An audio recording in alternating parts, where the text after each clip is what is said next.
this how question, or 4 points. The first is basically is make paths where people walk. No longer will you be able to force people onto pavements.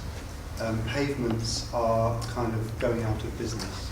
So I met the leader of Neath Council once, who described to me this situation where some old people were walking from their homes to the bus stop, and they asked him to organise a path because they were going across this grass, and the council turned up and built a path, and the old people complained again, and he went back to look at it, and the council turned up and they built a sort of right-angled path, whereas the route to the bus stop was diagonal.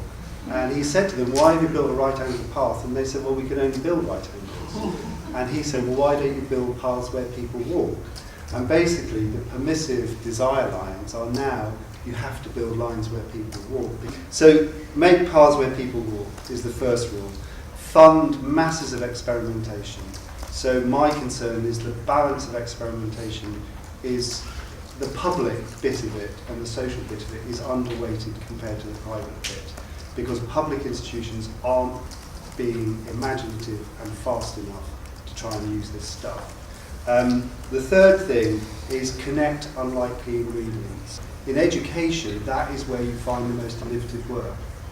And actually, the lesson time and time again is that what initially appears marginal will actually be the future.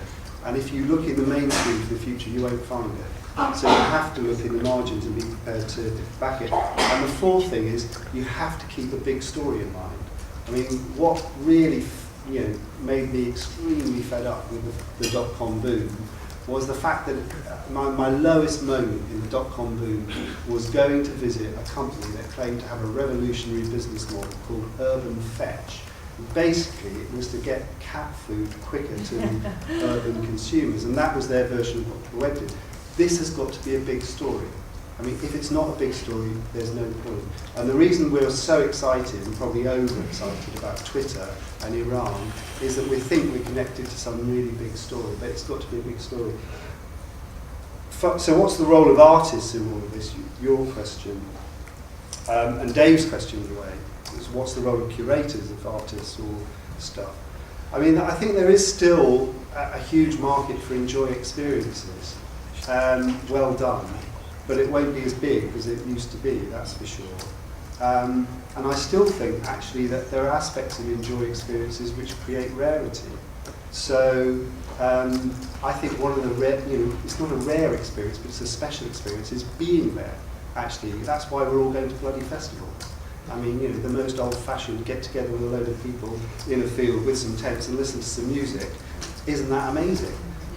So that sort of festive transcendence of being with lots of other people has acquired a new kind of cachet. Not that it's rare, but that it's special, I suppose.